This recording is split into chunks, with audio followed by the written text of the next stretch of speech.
Hello. Today I am reviewing two different films. Today I'm going to be reviewing Iron Lung, the 2026 cosmic horror film, and the recently released, well, probably not recently released as this video comes out, but anyways, also reviewing Obsession, two horror films. I just thought that would be cool to put these two in the same video because, I might have a lot to say, I might have little to say, but I wanted to put both of them in the same video. So anyway, I'm gonna start off with Iron Lung first, and then we're gonna do we're gonna do Obsession afterwards. So let's start out Oxygen.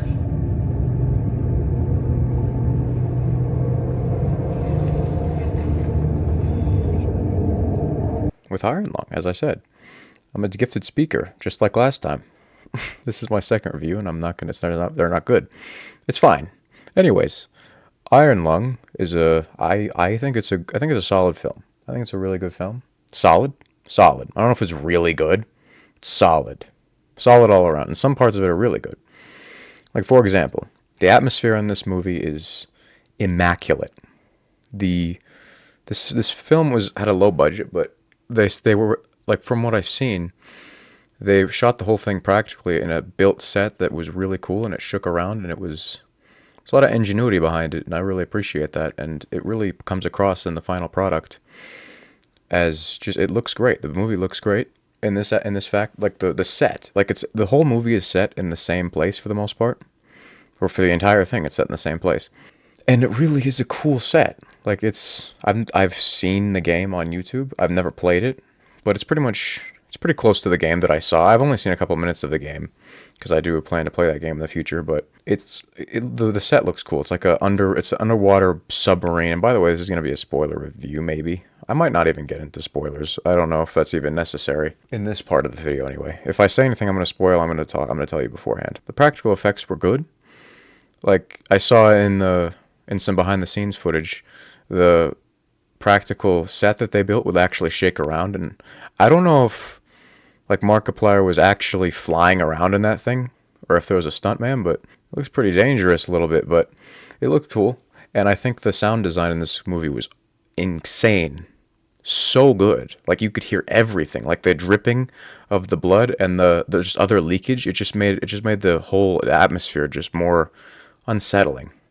And the whole thing about this movie is just kind of unsettling, but I think that's awesome. I love that in horror movies. And they did an incredible job with that. The set designer really did an amazing job. That is, like, some of the best I've ever seen, personally, in a horror movie.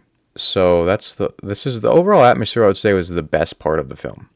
And that is like, I mean that in saying that it is really good. Like, it's some of the best atmosphere in any horror. It's the best. Some of the best atmosphere I've ever seen in any horror movie. I'm gonna try and just ramble less, like I did in the last episode of Lizard Man reviews. It was great. Atmosphere was great. Next up, acting. This movie has a couple actors, but the main one is Mark Fishbach, which I'm sure none of you don't know is Markiplier. He's a good actor. So he's actually a good actor, which it's not really surprising, but, like, he does a really good job making mundane tasks in this movie very interesting to watch because of his body language and how he reacts to things.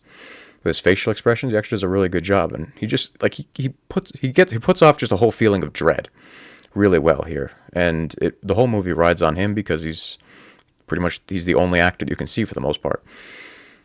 And the other actors do a good job too, but they're mostly voices, except for that one scene at the window. But it's just really great. The acting is great from Mark's part. Mr. Fishbox, it was really good. He does a good job saying a lot with a little.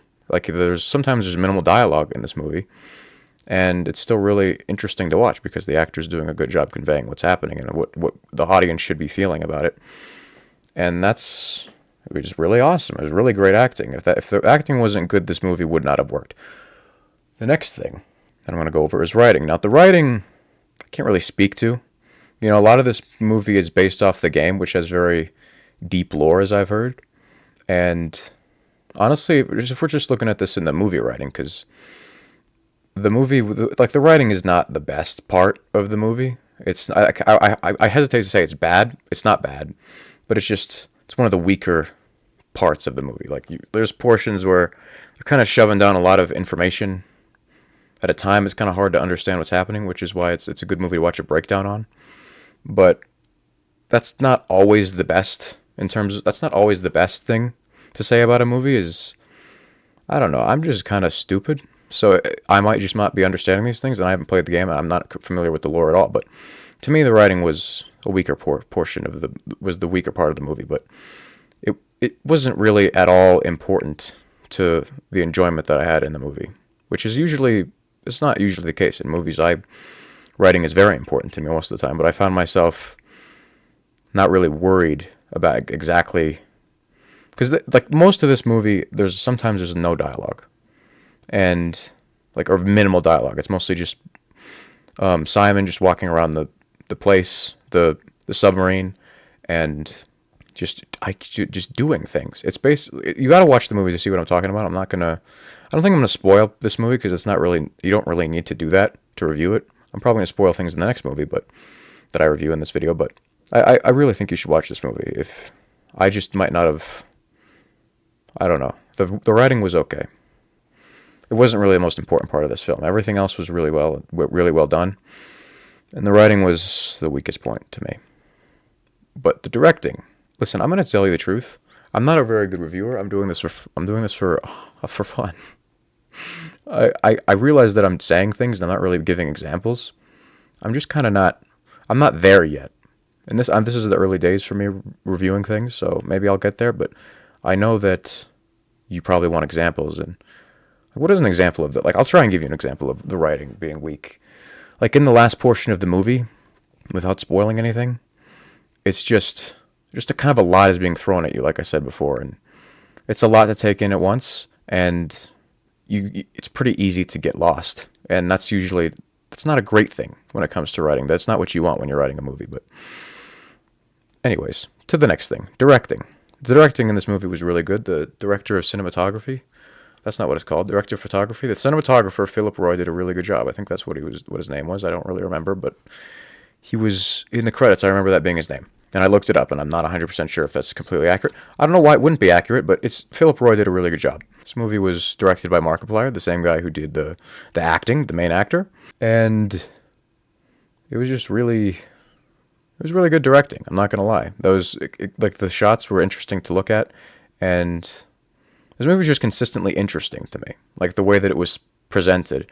And really the beginning of the movie is a really strong part of it because it really hooks you in with the directing and the shots, and it really just grabs you immediately with just showing you this submarine. It looks really odd. It looks really weird. It's just a cool atmosphere, and the directing really highlights it really well.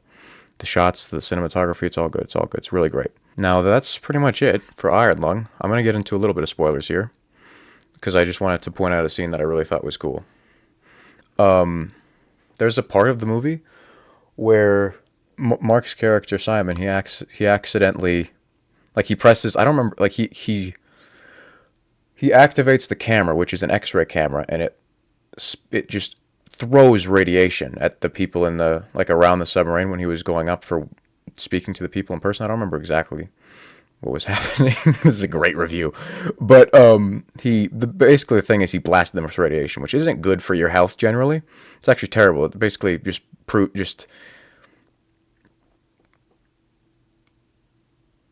it's gonna give them cancer. That's what it's gonna do. Like without a shadow of a doubt, it's probably gonna give them health issues that will kill them probably soon.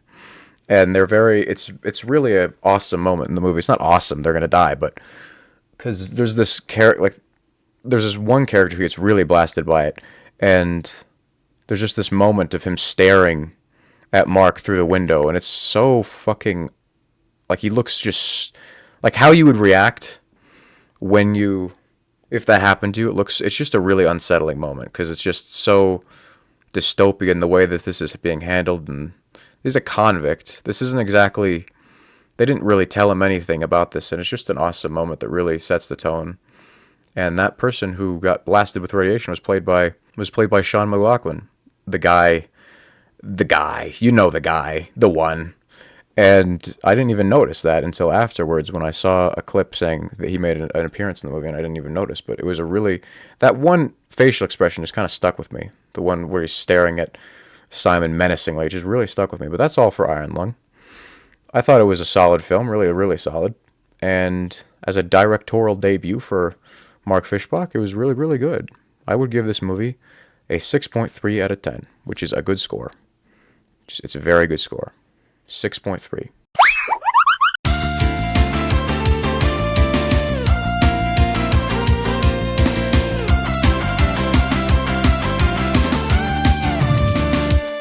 Okay, now we're in the intermission portion of the video, which I'm just gonna drop a little bit of my experience today. I really love cinema. I really love good cinema. I love movies. I've always loved movies. Since I was younger, I really just like.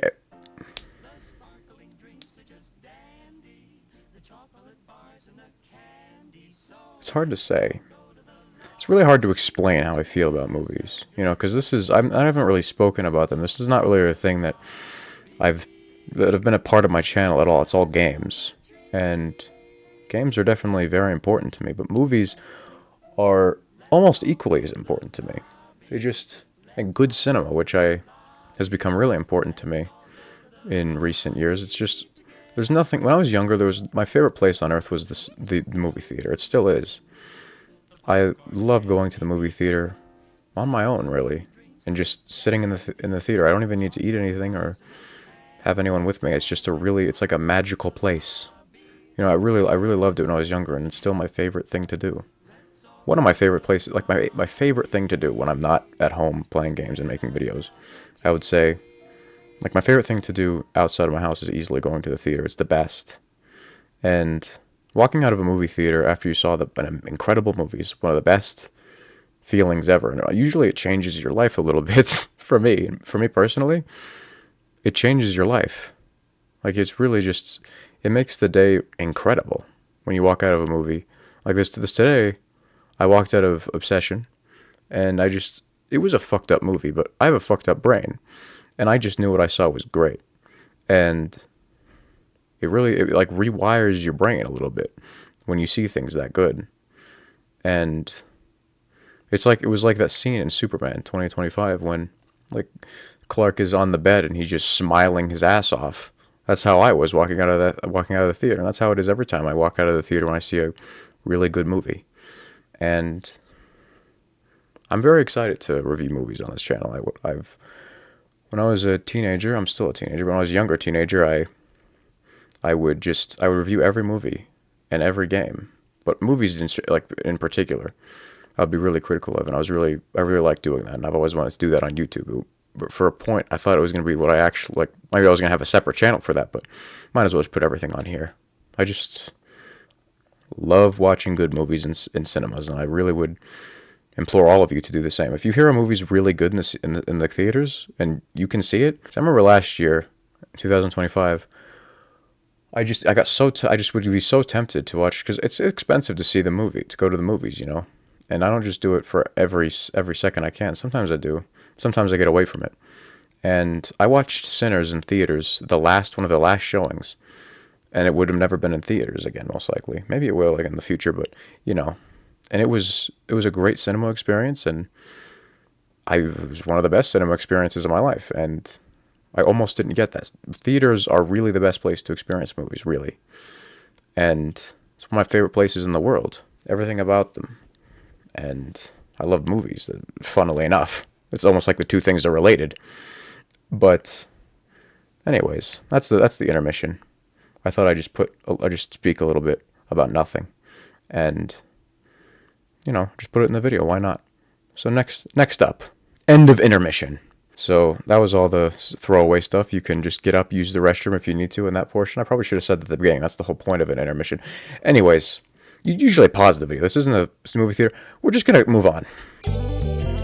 Any thought of pain or regret will slip away like a chemical switch. Even though it's quiet in the room, somehow it gets even quieter. It's not painful. You just let go. Every everything you once were. And then there's nothing. It's not darkness. No, sweetie. Darkness is a color. There's just nothing.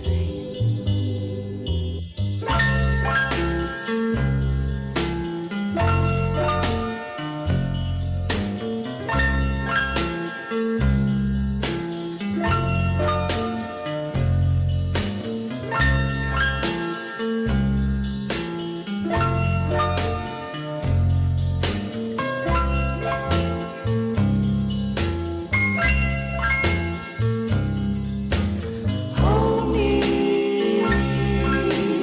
kiss me, whisper sweetly that you love me forever.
Kiss me,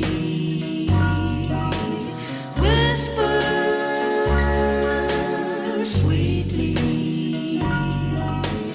that you love me forever.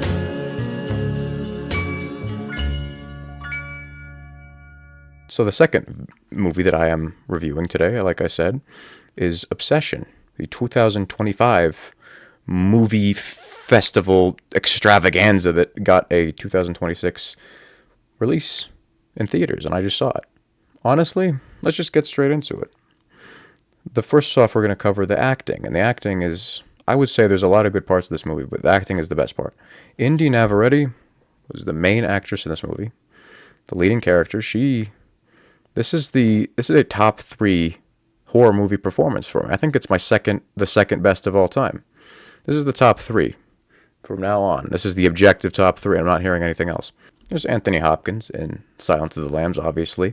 It's a no-brainer. And then this one's better than that. This one, Indy Navarrete in Obsession. Honestly. Nikki, you'll do anything for me, right?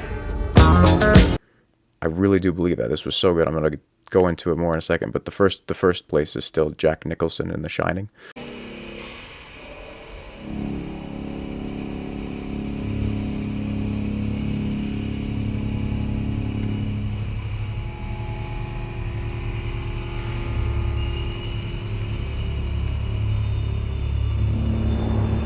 But this is really, really good.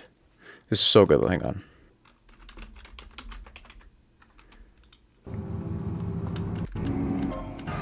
Remix because it interprets there's a corner that hole of music. Let's talk about an old early animation technique called Mickey Mousing and explore how Got it. I know what that is. I remember now. But this performance was incredible. Obviously, there's no words I could use to describe it. There's no way anyone could see this in the theaters at this point because it's not in the theaters anymore. But, you know, just to make you feel worse about the situation, you really missed out from seeing this in theaters. I smacked my desk because I'm so excited about this performance. This was the best. This is the best thing. This might be one of the best performances I've ever seen. I'm not saying this lightly. It sounds like I'm just hyping this up for no reason. And, you know, it's not recency bias. I'm still going to feel this way. Ask me in 10 years, and I'll remember this shit, because it was insane. It was unbelievable. I can't even use words. Like, this is such a great review. I just can't. This is gonna be a spoiler section. For the rest of the review is gonna be spoilers. This whole fucking Obsession review is gonna be spoilers because I can't not do it in this part. But she was incredible in this movie. This whole movie rode on her performance, and she just grand slam knocked it out of the park. Honestly, just destroyed it. And Michael Johnston did a good job. He also did a good job, and he's the other leading actor. He played a pretty likable guy in the beginning, and then he's a fucking absolute pathetic piece of garbage in the latter part, and he does a good job playing that as well. And also he does a good job playing shocked, because that's usually what he does. He's just shocked for the whole movie, and he does a good job because I was pretty shocked. It's incredible reviewing, right? That's what I'm doing right now, but. It's just so good. The acting in this movie is so good. The other supporting characters do a really good job being regular people. Like, I really like the acting on the part of, I forgot what's his name. The guy, Cooper Tomlinson, in the part of the movie where he's trying to be told about the whole wish thing and the fucking money rains down. I need you to say, I wish my friend Barry. I wish for $1 billion. On, like, when he does the fucking wish, like he's like dismissing the whole thing. Is I wish for $1 billion, and then it just starts raining down, and the look on their faces, they're playing this completely straight. Barry, Wish for $1 million. This is when I knew that this movie was special. Like, this, you're never gonna see anything like this ever again. That was the best scene in the fucking film. I'm lying. It was really good though. I loved that. I'm gonna jump all around. Okay, I'm not gonna be very. This is. It's not gonna be very. What's the fucking word? What's the thing when you're doing things in order, like in a standard way? Like, what's the word? It's the thing. It's, the thing. It's, regulated. That's a fucking word you could use to do this. It's not going to be regular. I'm just going to jump all around to different topics. But there's a thing in old cartoons called Mickey Mousing. And it's when the soundtrack, the score, like, the music moves with what the character's doing.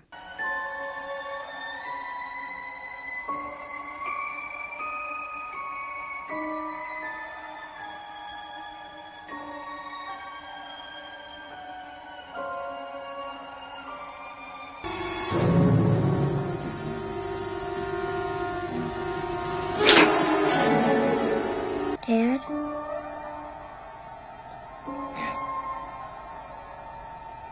Do you like this hotel?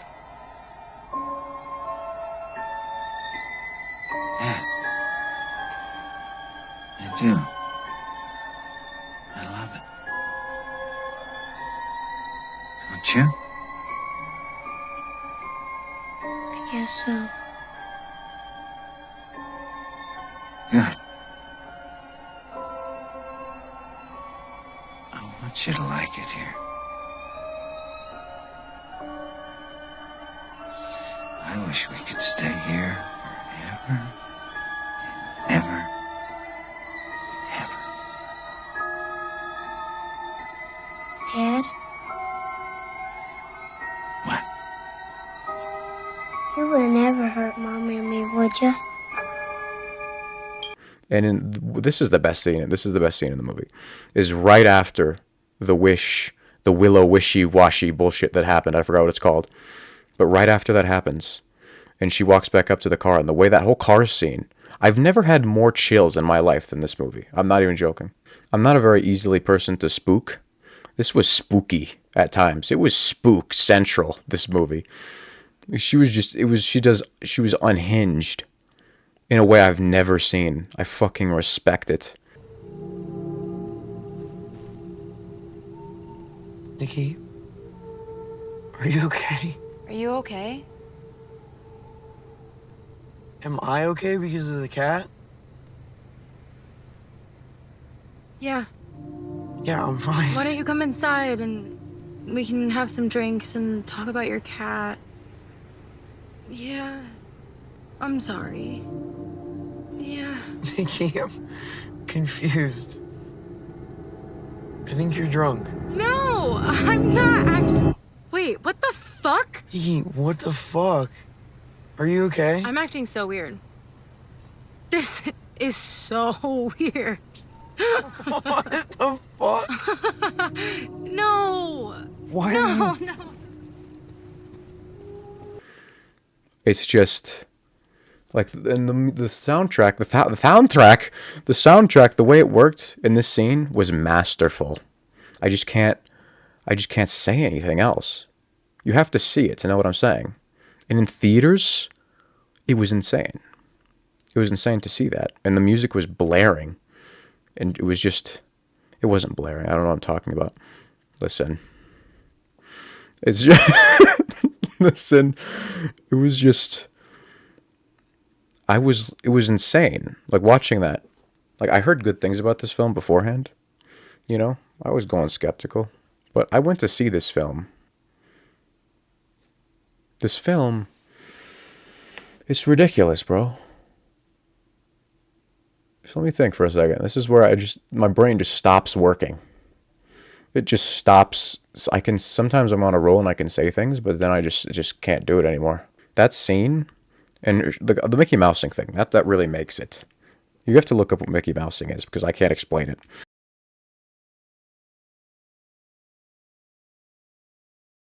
But the soundtrack, the way it would cut in and out in this movie, it happened throughout the entire movie, and it did it insanely well.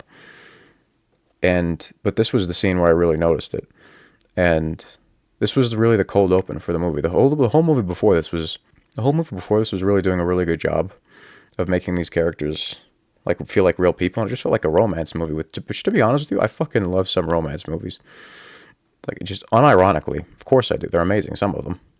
But some of them are ass, like every other movie genre. I don't know what I'm saying, but it's great.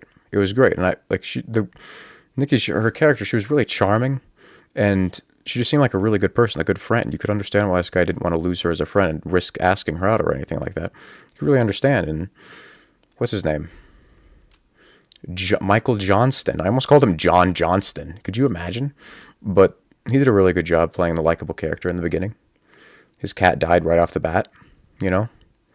I just want to say, in the end of the movie, he wouldn't shoot himself in the head, but he would die of an overdose. How is that better? He just wanted to go out just like his cat. That just didn't make sense to me. But, you know, it made the ending more dramatic, which is what you need. But I have so much to say about this movie. This should not have been 2-1, but it's going to be 2-1. That's because there's no going back. It's just so... What was I on? What was I going on about? Maybe I should make this more structured. That's the word I was looking for earlier. Structured. We got there in the end. I'm going back to acting. I'm going back to the acting. Is there anything else to say about the acting? This is the second best horror movie performance of all time, and I won't hear anything else.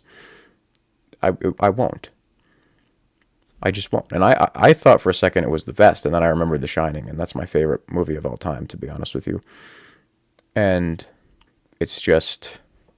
It was incredible, the acting. On her part, it just made the whole movie. It was actually unsettling as fuck. I don't know if she was if there was any CGI or anything on her body movements in portions of the movie. Like when she was standing in the corner, in the dark corner, it was insane.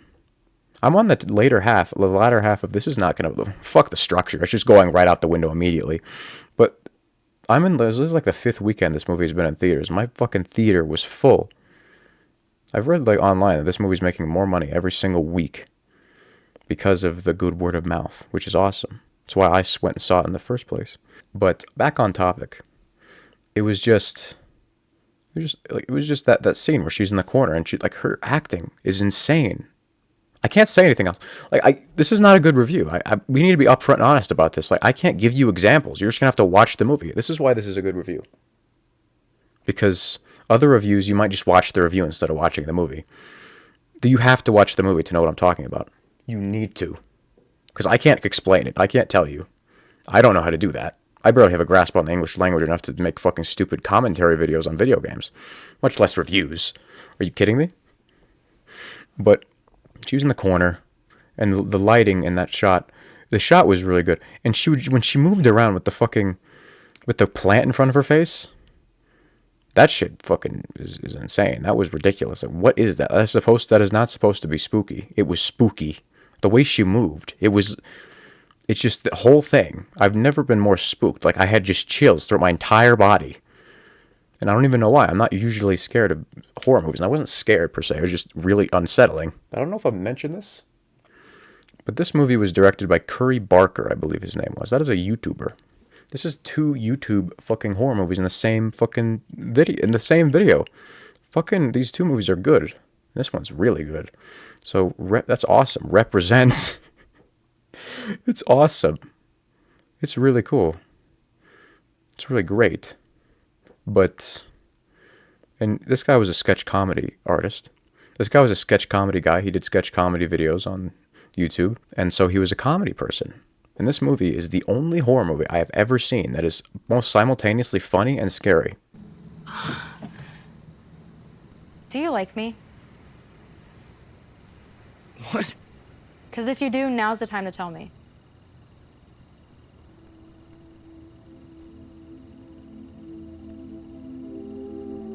I think we're good friends. Hey, bro, come on now, dog. Come on, man. I'm very upset. You can't cook the cat. You can't cook the cat, okay? Okay, then I would like to cancel. You'd like to file a cancel request? Yes, yeah, a cancel request. We don't really do that. What? Just give me a second to freshen up. It's both at the same time. Like, they will have a scene, there will be moments where it's like just spine tingling, just terrible sensations going throughout my body, and then there'll be, like, her voice, this is up to the actress as well. I smack my microphone. Like, she'll be acting so fucking unsettling, and then her voice will change, and it's like just a regular girlfriend responding. Like, and that was hilarious.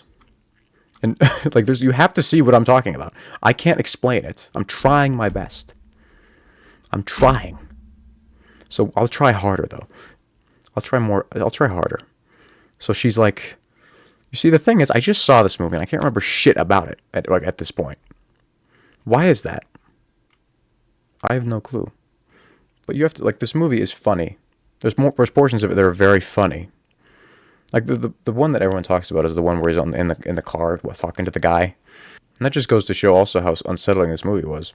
Because that whole time, he was outside of his own house, and I know she's in the house, and that whole time I just expect her to fucking show up. I swear to God, in the trailer I saw, like, a shot of her, like, appearing outside of the window and doing a jump scare. That didn't ever happen. I don't even know if I ever saw that in the trailer. My brain just thought it was going to happen, so it just created a thing that didn't happen, just to convince me that it was going to happen, because it's just, like, when she's not on screen, she's still a presence. An insane presence. It was ridiculous. There's some of this, like, in the whole time, it's so funny because she's very scary, but you know that she's not gonna hurt him. And this guy, even though he's a piece of shit, he's still the main character. He's pretty much the co-lead, and he's the guy who's not brainwashed. So, you know, the thing that is, like, creating the tension, you think she's gonna murder him, you know, but I knew that wasn't gonna happen. Because she would do everything to everyone else, and she does. She kills both of the other characters. But you know she's not going to hurt him, but there's still so much tension for some reason. And I just don't even know how that is done. Because you know there's nothing bad's going to happen to one of the main characters. Because she's so obsessed she can't ever hurt him. She would never do that. Like, even when she's covered in blood, other people's blood, when she's staring at him threateningly, she will never hurt him, and there's still so much tension. So much. And it was really the thing I was talking about earlier in the beginning, the character of Nikki being a very likable character. She just seems like such a good person, a very nice person to be around. And when she's being controlled, it was so terrible because there were just little moments where you knew she was still in there and she knew what was happening, but she just couldn't do anything. It was terrible. Like, this guy was such a piece of shit. He just let it go along. You have to see the movie to understand what I'm saying. But it was terrible. And the movie ends with her, like, because he killed himself but he's such a piece of shit. He couldn't even go through with killing himself. The movie ends with him trying to shoot himself in the head and he just can't do it. Just for some reason, his brain thinks, like, he won't shoot himself, but he'll just take pills because he wanted to go out like his hat, Sandy, I guess. He cared about Sandy more than he actually cared about her. He just liked her. There's a difference between liking and, like, loving, liking, and actually caring. And I think that's the whole point of this movie.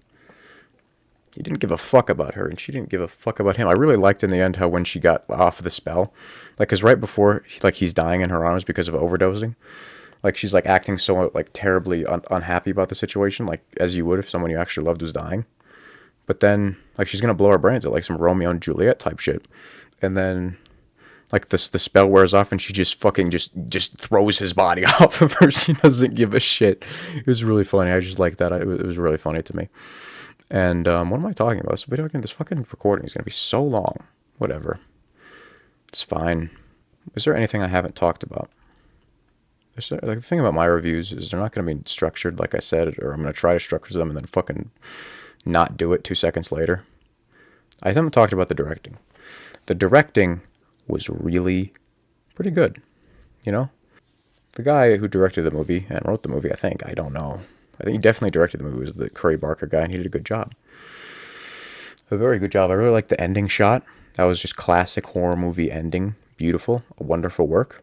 And then the classic horror camera tropes, where there was maybe one time, I don't know if it was more than one time, but you could see her in the window. It was like when she was showing up to his house when he was on the phone, and for some reason just her showing up to his house when she's not even that far into the spell was unsettling. It's insane. I don't even know why I keep saying it's insane. But the camera angles when she's in the different parts of the room. You see, this is the thing about watching this in the theater. The scenes in the room aren't going to work as well when you're not in the theater. Like when she's in the room and he doesn't know where she is, because in the theater, like, the sound of her voice was coming from every single direction. So you couldn't tell where she was. And then she would just jump out of nowhere and she would just, oh yeah, when he fucking said I love you too, and she just fucking that fucking movement, like, I just spasmed in my chair. It was a visceral reaction that I had, because it was just something it was just, there's not words for it. Just disturbing.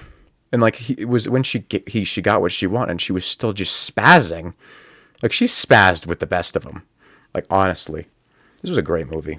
I should stop talking, but I can't. I loved this movie. You know?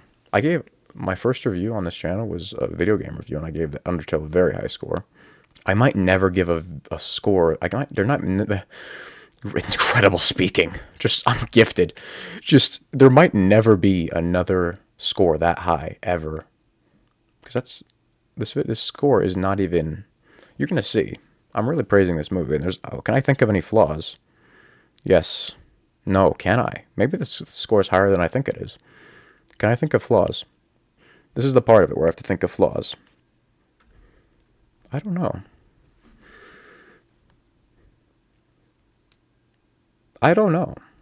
What are the flaws? It might be if it's not a flaw, if it's flawless, it has to be above a 9. That's not what I thought, though. Let me see this. Let me see. I don't know, man. I already ranked this on my phone because I have notes. I've already said this in my last review, but in my notes I already ranked this. You know, but I'm not sure if it's flawless. But there's got to be flaws. I just can't think of any. There's got to be flaws. It's a horror movie. That's a flaw. Horror movies, most horror movies aren't good. This is a very, like, my favorite movie, The Shining, is a horror movie, but most horror movies aren't good. And that's the only movie that I ever ranked a 10 at one point. And I love that movie. It's a masterwork. And when horror movies are good, they're really good. You know, like, horror is that genre that like, movies make you feel things. That's the whole thing. Art makes you feel things. And horror, it's meant, the reason why it's done so much is because it has the most, in my opinion, potential for the emotions that it makes you feel. Fear. unsettlingness. It happens so much, and when it does it really well, it's really good. It's a really good movie when that happens, and this movie did it so well, so well. The best horror movie I've ever seen in theaters, and one of the best horror movies I've ever seen. No lie, and I will be saying this. This is not recency bias. I will continue to say this, not out of stubbornness either. If I actually change my mind, I will let you know. But this movie is so amazing. But I'm trying to think of a flaw. If I don't have a flaw, I have to give it above an 9, and I just don't want to do that. For some reason, I want to have a low score, like a lower score. That's part of my whole gimmick. What is the fucking law? The goddamn... What is the flaw? Look, there were moments in the film where I just thought, this is dumb. Like, it wasn't perfect. Like, there were moments in the film where I thought this was dumb. I can't really remember. Oh, yeah, I remember. That scene where, I found something to complain about. This is the best. That scene where she's in the shop asking, the guy, and he knows all about the thing, which is also kind of good. You know, but it's also kind of dumb. It was just kind of a dumb scene. First of all, sir, don't come in here with this. It is too early. And second of all, I'm fucking with you. They're right here. Yeah. You made a shitty wish and now you want to reverse it. But you can't come in here with this energy, man. Did you call the number on the back? What the fuck is wrong with you? But it was fine. Like, I can't even... This can be explained away. But it's still a flaw. What was the flaw? Don't even worry about it. I don't think that was terrible explanation. It was awful. A few moments later. Upon reflection, that flaw that I said, it was kind of fine. It's like the smallest complaint. Like that scene, it just kind of... It wasn't as good as the rest of the movie. The one where he's talking and he was trying to get answers from the guy in the shop. It just wasn't as good. It's barely a flaw. That's why this movie might be better than I originally thought, because I just can't think of anything else. And if you can't think of a flaw, a terrible flaw, like a flaw that if it wasn't in the movie, it would have made it way better, and if this wasn't the movie, there's some people who think this is good. So, I can't in good conscience. This is an objective review. All my reviews are objective. We've already been over this. Now I am the YouTuber who's going to give you your opinions, just so you know. So just so everyone's confused, not confused, there will be no standing up against my opinions, because they're right. They're objectively right. Just as soon as we can get that out of the way. It's not like Melon where he says this is just my opinion. No, this is the objective truth. I'm not even going off my opinion. It's just what's objectively true. You know what I mean? You just have to watch my last episode to understand the rules of these reviews. There's the objective truth, and I mean that with 100% certainty. I'm not joking. This movie is great. I have to think of this ranking. Is there anything else I wanted to say? There's nothing else I really want to say. Just the main actress really did well, and the main actor as well did a pretty good job. The directing was really good. It did a really good job. The writing was incredible, to be honest with you, and it was great. It was a fantastic film. And if I don't have complaints, I have to give it a higher score. This is not going to be a normal thing, I swear. I gave Iron Lung a 6.3. That's more usual. That was a really good movie, and I'm giving it a 6.3. That's usual for me. But I just have a knack for reviewing things that are just spectacular. I think I'm going to give this movie, let me see. I'm going to give this movie an 8.3 out of 10. This movie gets an 8.3 out of 10. That means it's a classic. It's excellent. It's an excellent movie. All of the flaws that I can think of can be easily explained away, and they're not even that big of a deal. So I originally had this as a 7.9, but upon reflection, it's going to get an 8.3 out of 10. So anyways, that is going to conclude this review, these two reviews. I hope you all enjoyed this, and I'll see you all in the next episode, wherever I do. Goodbye. And now, folks, it's time to say goodnight. We sincerely appreciate your patronage and hope we've succeeded in bringing you an enjoyable evening of entertainment. Please drive home carefully and come back again soon. Good night.